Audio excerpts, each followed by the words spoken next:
Bonjour à tous, au programme l'essai du futur SUV DS 4x4, le DS7 hybride rechargeable, embarqué pour un tour en Koenigsegg Agera RS et c'est parti pour The Grand Tour saison 2.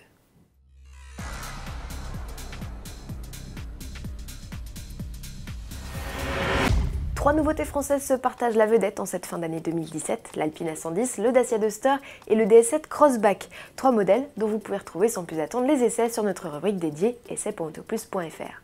En attendant une A110 plus vitaminée, on parle de 300 chevaux, et d'autres motorisations sur le SUV roumain, focus sur le prototype du DS7 e-Tense 4x4. DS nous a permis d'essayer son baroudeur hybride rechargeable 18 mois avant sa commercialisation. Cyril Biotto nous raconte ce premier galop d'essai sur la piste PSA près de Versailles. On avait droit à 2 tours de circuit en fait avec le prototype. Le premier tour en mode tout électrique, rien de particulier, si ce n'est que en mode tout électrique on a 120 chevaux à peu près, donc c'est pas un foudre de guerre mais ça suffit largement pour la ville. Et puis ensuite l'ingénieur derrière nous dit maintenant on se passe en mode hybride et vous allez voir la poussée des 300 chevaux.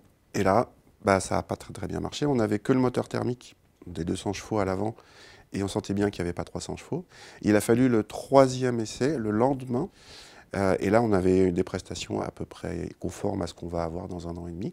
Et dans ce cas-là, la voiture, elle pousse fort. Il n'y aura que cette version-là qui aura une version 4x4. Ce mode 4x4 pourra même fonctionner quand la batterie sera à plat ou quasiment, puisque le moteur thermique, à ce moment-là, pourra servir de générateur et les roues arrière seront toujours entraînées. Technologie oblige, ce DS7 Crossback pèse 300 kg de plus que son homologue thermique traditionnel. Il revendique tout de même une autonomie de 60 km en mode 100% électrique selon les normes actuelles et 50 km selon le futur cycle WLTP. C'est bien, même très bien, puisque c'est le modèle hybride rechargeable doté de la meilleure autonomie sur le marché à ce jour. Il ne reste plus qu'à transformer l'essai en 2019. Quant au prix, à 65 000 €, c'est aujourd'hui le modèle français le plus cher. Passer en mode plein écran et monter le son, Koenigsegg nous invite à prendre place à bord de l'Agera RS, sa supercar de 1360 chevaux, avec laquelle il a explosé le record du 0-400 km/h 0. Cette fois, on est avec le pilote Niklas Lidja lors de sa tentative de record pour faire du bolide suédois le plus rapide du monde.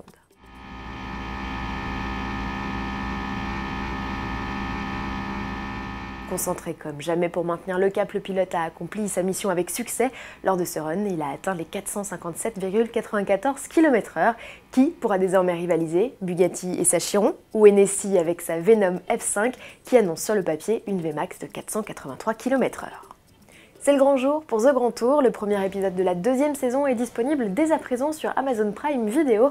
Pour leur grand retour sur nos petits écrans après 10 mois d'absence, James May, Richard Hammond et Jeremy Clarkson vous proposent un road trip en Suisse avec le passé, le présent et le futur de l'automobile, c'est-à-dire une Lamborghini Aventador S, une Honda NSX et une Rimac Concept One. Supercar électrique croate qui aura donné des sueurs froides à Richard Hammond. La série originale The Grand Tour est visible depuis la plateforme de vidéo à la demande d'Amazon, dont l'accès est facturé 5,99 € par mois. Pour finir, 2 petites infos, il s'agit de 2 jeux concours organisés sur Autoplus et Sport Auto. L'un va vous permettre de remporter des boîtes de jeux Lego Renault Sport F1, déjà des collectors. Ça se passe à l'adresse concours.autoplus.fr jusqu'au 18 décembre. Chez Sport Auto, on joue plutôt la carte de la nostalgie avec un DVD exceptionnel autour de l'histoire de Ferrari en F1 et de son fondateur, Enzo.